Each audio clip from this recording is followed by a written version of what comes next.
Hey, what's up, fam? My name is Brehon, and I'd like to welcome you guys back to the channel where we love to focus on financial and personal development. Family, I hope you guys are having a phenomenal start to your day, and I hope your week has been amazing.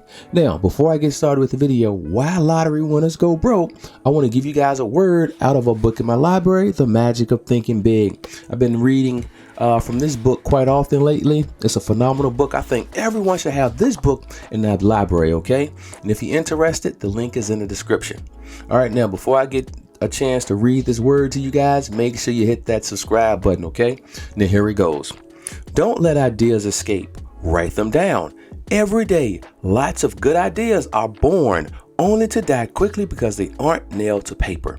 Memory is a weak slave when it comes to preserving and nurturing brand new ideas. Carry a notebook or some small cards with you. When you get an idea, write it down. A friend who travels a lot keeps a clipboard beside him so that he can write down an idea the instant it occurs to him. People with fertile, creative minds know a good idea may sprout anytime and any place. Don't let ideas escape you, else you destroy the fruits of your thinking. Let's fence them in. And all great things in this world comes from great ideas. All right. And so ideas could sprout out anytime. You can be in the shower. You can be on the toilet. You can be driving to work. You can be on the train. You could be in the back of an Uber, and all of a sudden a great idea will come to you. So make sure you jot those ideas down and see if you can possibly take some action on those ideas. Okay. Now, family, why are lottery winners going broke? Why? And so I wanted to, do a video on this because I was at the gas station and I was talking to a lady, and she was playing $100 worth of lottery tickets. And she said she plays $100 worth of lottery tickets per day. She loved playing the pick three. Sometimes she win, sometimes she lose.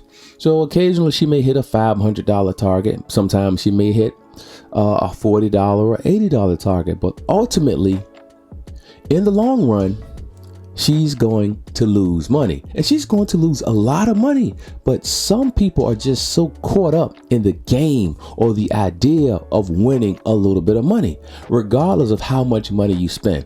And so, to be honest with you, playing that type of lottery is pretty much a joke. Unless you have money to waste, if you don't care about saving or putting any money away, the lottery is a great way and a great place for you to waste your money. All right, now let's take a look here. All right, lottery winners are more likely to declare bankruptcy within 3 to 5 years. Studies have found that instead of getting out of financial trouble, winning the lottery got people into more trouble. And oftentimes when individuals don't know how to manage their money, they're financially illiterate, they're going to make a lot of bad decisions when it comes to their money. All right. And so let's go to this other slide. Jack Whitaker, who won $315 million in a lottery in West Virginia in 2002, tells Time, I got this article from time.com, I wish that we had torn that ticket up. Since winning, Whitaker's daughter and granddaughter died due to drug overdoses. Just 8 months after winning, he was robbed of $545,000. I just don't like Jack Whitaker. I don't like the hard heart I've got, he said. I don't like what I've become. He's the last person I would have prototyped for going completely crazy, but he did. Don McNay, a financial consultant to lottery winners and the author of Life Lessons from the Lottery, tells Time about Whitaker. No question that it was because he won the lottery. It is sad and unfortunate that so many people play this lottery for the dreams and the idea of hitting it big.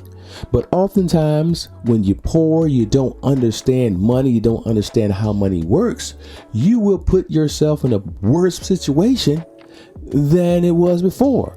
And I remember, when I was young in my early 20s, I remember when I would save up money in my 401k, I would see $10,000 in there and I would immediately go in and withdraw as much as I can, so I made those bad mistakes multiple times.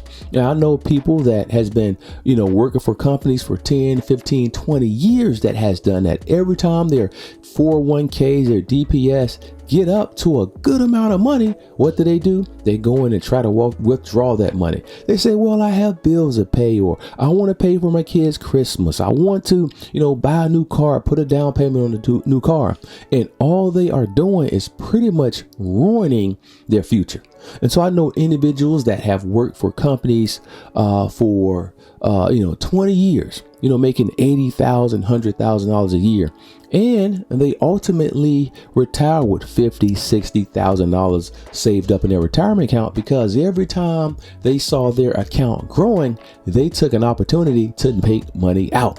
And so think about this. You have people that's working, trying to save money, withdrawing their money. So when you get lump sum money, what's going to happen? You're going to spend that money like crazy. You're going to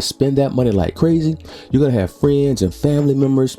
People going to come with new ideas on how to, start new business ventures. You're going to have people that behind on the bills. You're going to have, family members that's going to take and ask you for as much money as often as they can.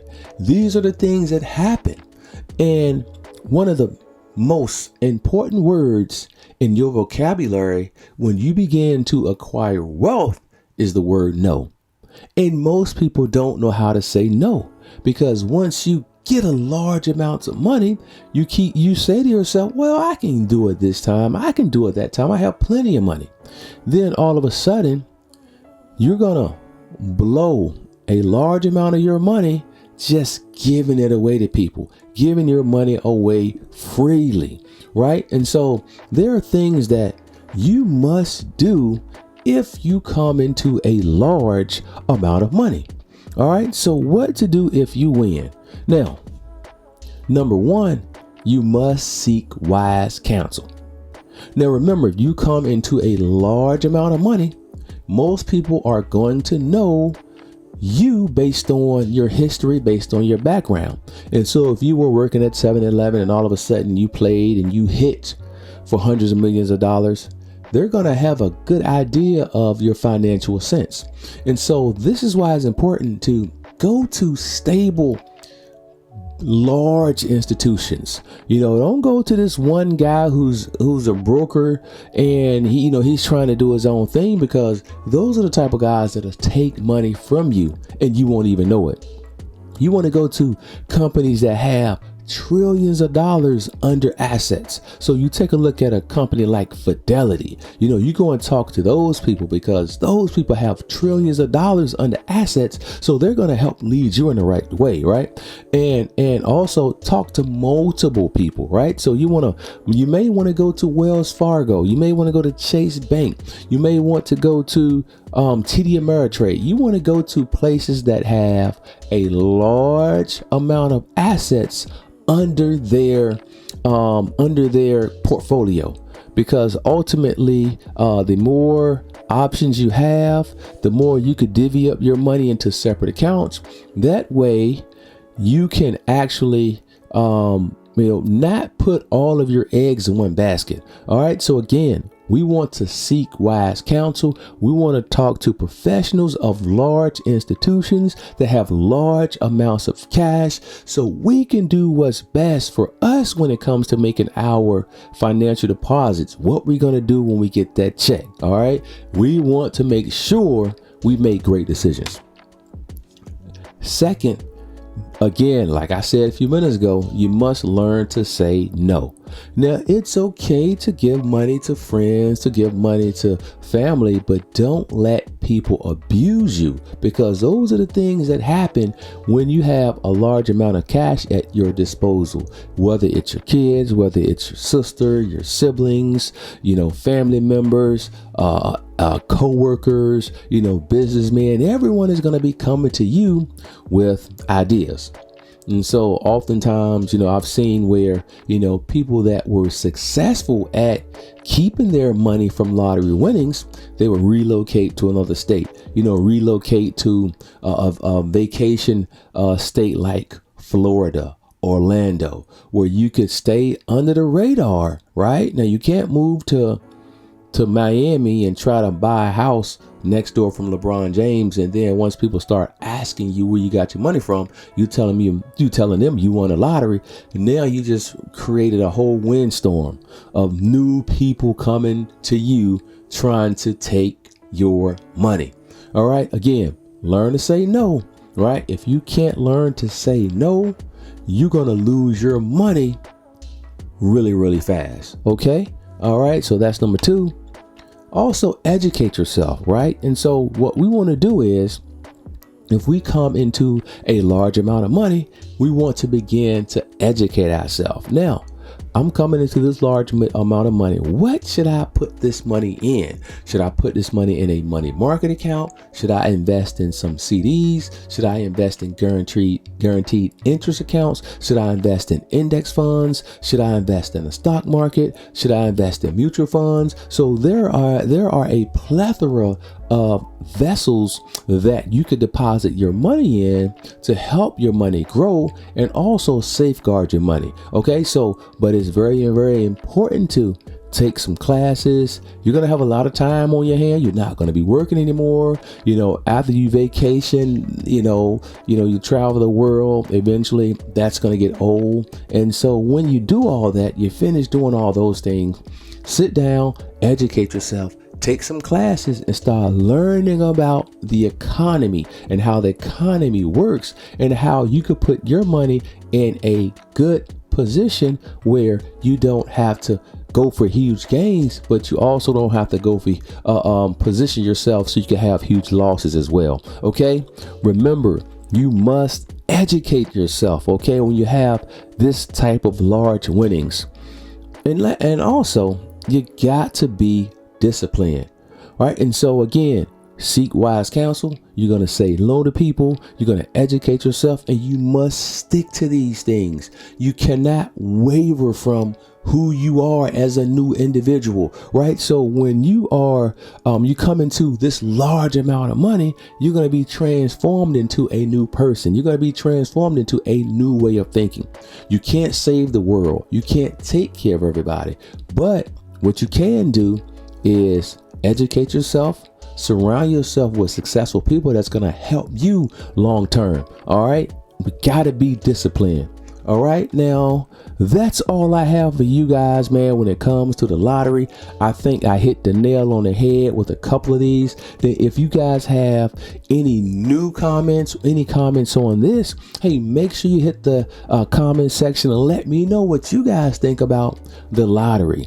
If you win the lottery, what are some of the first things that you would do?